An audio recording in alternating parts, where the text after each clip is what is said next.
Caitlin Clark's refusal to take a $1 million offer proves her worth, even though the WNBA star earns much less with the Fever.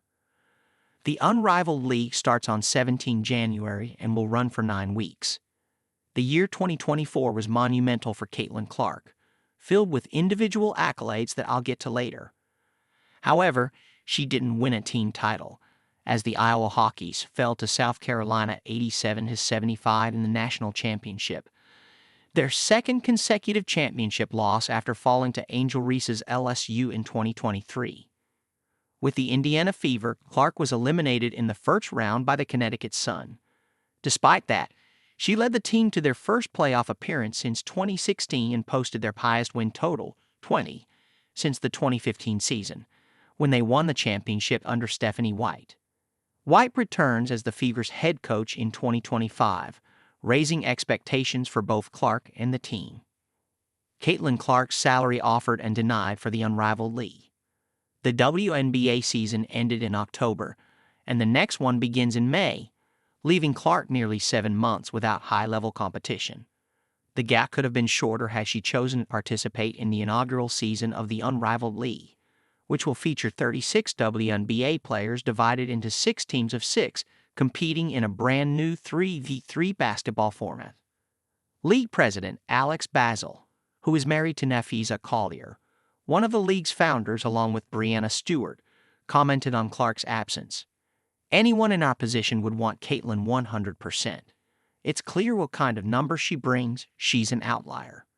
This statement came after Clark reportedly turned down an offer of over $1 million for the 9-week duration of the league. Basil shared these thoughts and more about the league's inaugural season on the Good Game with Sarah Spain podcast. The reality is that Caitlin Clark's primary income comes from endorsements rather than her salary with the Indiana Fever, as she has a 4-year, $338,056 contract. It may seem unwise to turn down nearly 3 times her 4-year salary for just 9 weeks of play, but money doesn't seem to be a pressing factor for her at the moment. With her endorsement deal thriving, it's clear that she had her reasons for turning down the offer. Aside from Clark's absence, the Unrivaled League is also making history by offering the highest average salaries in women's sports, with all 36 players receiving equity. The real reason for her absence. As for Clark, she cited rest as her reason for skipping Unrivaled.